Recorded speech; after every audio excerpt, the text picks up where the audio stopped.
جب حضرت عثمان غنی رضی اللہ تعالیٰ عنہ کا محاصرہ کر لیا گیا اور یہ خلافت کا آخری آپ کا دور ہے، 82 سال کی عمر تھی اس وقت آپ کی، اور یہ تاریخ کا دردناک باب ہے کہ حضرت عثمان غنی پر 40 دن تک پانی بند رہا۔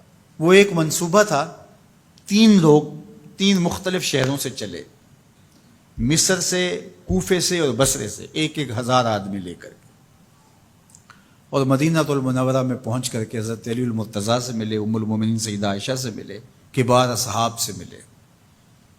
تو جو انہوں نے کہا تو انہوں نے ان کو کہا کہ نہیں، ایسی کوئی بات نہیں، فہمائش کر کے واپس بھیج دیا۔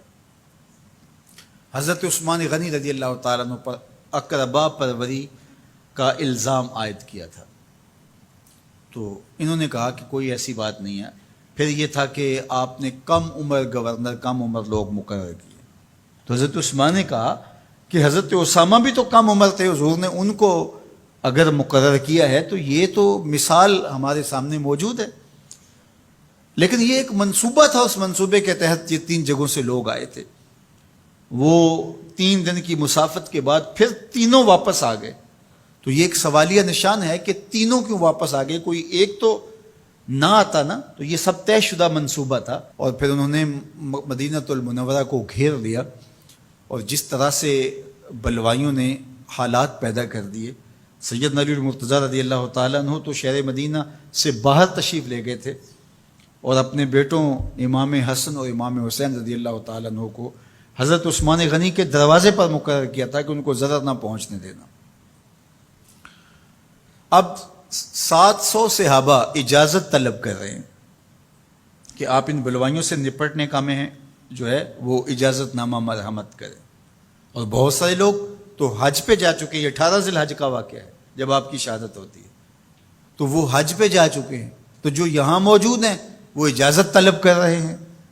لیکن حضرت عثمان غنی رضی اللہ تعالیٰ عنہ نے کہا کہ نہیں، میں ایسی اجازت نہیں دوں گا۔ رسول اللہ صلی اللہ علیہ وسلم کا حرم شہر مدینہ لوگوں کے خون سے لالازار ہو، یہ میں اس کو گوارا نہیں کرتا۔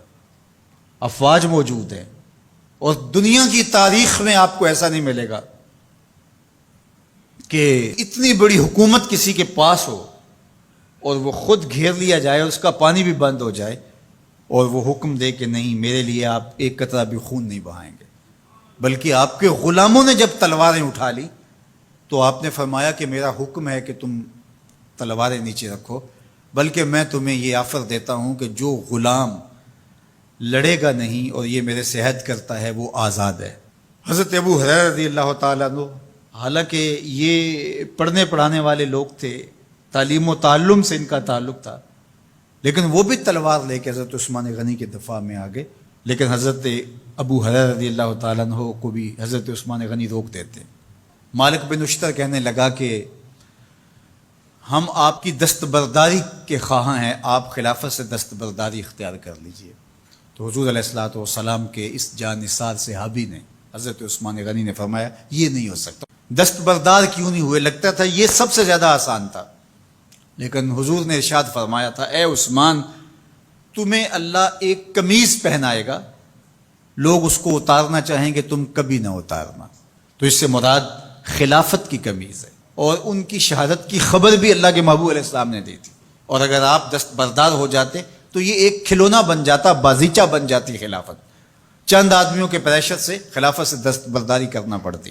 اچھا، ایک یہ سوال بھی پیدا ہوتا ہے، چند باغی تھے، ان کو کس طرح کچل دیا جاتا؟ لیکن حضرت عثمان غنی یہ نہیں چاہتے تھے۔ ایک تو یہ کہ مدینے کی حرمت پامال نہ ہو، اور دوسرا پورے عالم اسلام کو آگ لگانے کا جو منصوبہ تھا، 3 مختلف شہروں سے 1,000 آدمی لایا گیا ایک منصوبے کے تحت، اور انہیں لاشیں چاہیے تھیں، اور جو ان کے پیچھے کام کر رہے تھے نادیدہ ہاتھ، ان کا منصوبہ یہ تھا کہ یہاں سے مختلف سمتوں میں، یہ تینوں شہر مختلف سمتوں میں تھے، تینوں سمتوں میں جب لاشیں جائیں گی تو پورے عالم اسلام کو ہم جو ہے وہ خانہ جنگی کی آگ میں دھکیل سکیں گے۔ تو حضرت عثمان غنی ان سازشوں سے آگاہ تھے، تو سب سے اہون اور آسان یہ تھا کہ قربانی پیش کر دی جائے، اور پھر انہوں نے سن بھی رکھا تھا کہ 2 شہید ہیں، شہید تو انہوں نے بہرحال ہونا ہے، تو لہٰذا میں خلافت سے دستبردار بھی نہیں ہوں گا، اور شہر مدینہ کی حرمت بھی پامال نہیں ہونے دوں گا۔ اور تیسری بات یہ ہے کہ میں خود مظلوم شہید کر دیا جاؤں، تو آپ نے یہ گوارا کر لیا۔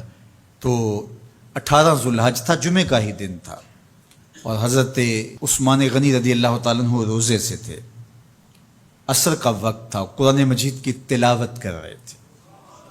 حضرت امام حسن، امام حسین اور حضرت عبداللہ بن زبیر اور دیگر لوگ آپ کے دروازے پہ پہرا دے رہے تھے، لیکن باغی پچھلے گھر سے دیوار پھلانگ کے آپ کے گھر میں داخل ہوئے اور تلوار سے وار کیا۔ آپ کی زوجہ حضرت نائلہ آگے بڑھی اور ہاتھ سے روکنا چاہا، آپ کی انگلیاں کٹ گئیں۔ پھر دوسرا وار کیا تو حضرت عثمان غنی رضی اللہ تعالیٰ عنہ کا دایاں ہاتھ کٹ کے گر گیا۔ حضرت عثمان غنی رضی اللہ تعالیٰ عنہ نے افسوس کیا اور کہا کہ تم نے وہ ہاتھ کاٹ دیا جس سے میں وحی کی کتابت کیا کرتا تھا۔ پھر اس کے بعد آپ پر 9 وار کیے گئے اور آپ کو شہید کر دیا گیا، اور آپ کا خون قرآن مجید پڑھتے ہوئے اس آیت پہ گرا، فَسَيَكْفِيكَهُمُ اللَّهُ وَهُوَ السَّمِيعُ الْعَلِيمُ۔ تو حضرت عثمان غنی رضی اللہ تعالیٰ عنہ مظلوم شہید کیے گئے، بھوکے اور پیاسے شہید کیے گئے، ظلماً شہید کیے گئے۔ حضرت عبداللہ بن عمر رضی اللہ تعالیٰ عنہ فرماتے ہیں کہ حضور فتنوں کا ذکر کر رہے تھے کہ فتنے ہوں گے، بہت بڑے فتنے ہوں گے۔ تو ایک شخص نے چادر اوڑھی ہوئی تھی اور وہ مجلس واعظ کے قریب سے گزرا جہاں حضور کچھ ارشاد فرما رہے تھے، تو آقا کریم نے اشارہ کر کے کہا اس دن یہ شخص حق پہ ہوگا۔ عبداللہ بن عمر کہتے ہیں کہ میں اٹھا اور جا کے دیکھا تو وہ حضرت عثمان تھے۔ تو میں نے حضرت عثمان کے چہرے کو پکڑ کے تھوڑا سا حضور کی جانب کیا اور میں نے کہا حاضہ حضور، یہ اللہ کے محبوب میں، ہاں یہی، جب فتنے ہوں گے تو فرمایا یہ حق پہ ہوگا۔ تو حضرت عثمان غنی رضی اللہ تعالیٰ عنہ حق کی راہوں کے مسافر، جنہیں حضور کی زبان سے شہید کہا گیا، اور شہید کسی کا انجام ہوتا ہے، تو حضور نے فرمایا یہ شہید ہوگا۔ شہید وہی ہوتا ہے جو بحالت ایمان اس دنیا سے راہ خدا میں اپنی جان قربان کرے۔ فرمایا فَإِنَّمَا عَلَيْكَ نَبِيٌّ وَصِدِّيقٌ وَشَهِيدَانٌ، اے پہاڑ رک جا، تو جانتا نہیں تیرے اوپر اللہ کا ایک نبی ہے، ایک صدیق ہے اور 2 شہید ہیں۔